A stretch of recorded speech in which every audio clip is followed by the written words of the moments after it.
We are in a crisis, not of our own making, but that is the case now. And we are committing to table legislation by the 1st of July for goods to travel across the country barrier-free or free of barriers of federal barriers. We are committing to remove all exemptions, all federal exemptions under the Canada Free Trade Agreement. Canadian Prime Minister Carney and provincial premiers agreed to enhance energy movement across the country and break down internal trade barriers. Carney said that it is high time to build things that was never imagined and to build them at a speed that was never seen. He called for unity in creating a strongest, fairest, and freest country in the world. Carney said he and the team of premiers aim to create a growth framework in response to Trump's tariff crisis. When you mentioned those nation-building projects, you talked about rail that's going to cost the federal government tens of billions. So just to clarify, your position is that your government would not build or spend federal tax dollars to build an oil and gas plant? Well, the position is not black and white. So it's not only this, only that. So for example, with respect to the TGV, the high-speed rail, there is an overall cost estimate for that project. There will be some federal participation, capital participation, but there will also be private capital at risk. So it's not, that is a case of a partnership, and the details of that partnership are being worked out in the coming years. And I can assure you that I will be paying close attention to how that is developed so that it's the most effective financing framework. With respect to, and I'm going to speak in terms of energy, cross-border energy, of forms of energy, including critical metals and minerals, which are a form of energy just earlier stage. First and foremost, what we're looking to do is to provide, as I said a moment ago, the frameworks to provide greater certainty, end duplication, create a sense of urgency that is required by the crisis. And sometimes, you know, I actually didn't mention, but I'm going to mention again, we are in a crisis, not of our own making, but that is the case now. Carney and Premier's team discussed opportunities of improving energy and critical mineral transportation. They also plan to focus on swiftly eliminating trade barriers between provinces and the federal government.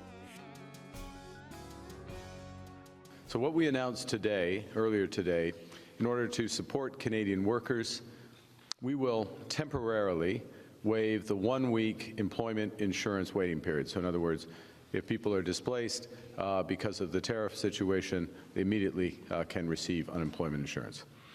To make it so that workers don't have to exhaust any severance pay before collecting EI, we will remove that restriction. We'll also make it easier to access EI, and I can explain the technicalities around that if you're interested, but trust me, that's what's going to happen. It's important. To support Canadian businesses, we will temporarily allow them to defer corporate income tax payments and GST and HST remittances. So this is a way to boost their liquidity. We'll also deploy a new financing facility, which the Minister of Finance, I'm going to blame him, has decided to call the Large Enterprise Economic and National Security Facility. And again, this will provide liquidity support. And we will also provide more funding for regional development agencies. These measures as a whole will help our workers, help keep our businesses running, and protect our economy during this phase of the trade war. Carney pledged to remove exemptions in Canada's free trade agreement to boost interprovincial trade. He introduced First Mile Fund to connect resource sites to transportation networks, addressing Premier's calls to eliminate trade barriers. Carney announced plans to introduce legislation by July 1st to allow goods to move across Canada without barriers. First Ministers agreed today, and again I thank them for this, we agreed today to develop a national trade and energy corridor strategy. Yeah, for transportation, for energy, for critical minerals, and digital connectivity. And so the agreement is to turn what has been a concept into a reality that will diversify and strengthen our economy. And to make that concrete, the federal government, my government, is acting now in several ways. Let me begin by saying that we are committing to remove all exemptions, all federal exemptions, under the Canada Free Trade Agreement. We're introducing a new First Mile Fund to provide capital to build transmission and transportation networks to link extraction sites to existing rail and road networks. In other words, if you think of a critical minerals project or something that's away from an existing network, linking them in can be decisive on the economics and whether they get built. We are creating a one-window approval process.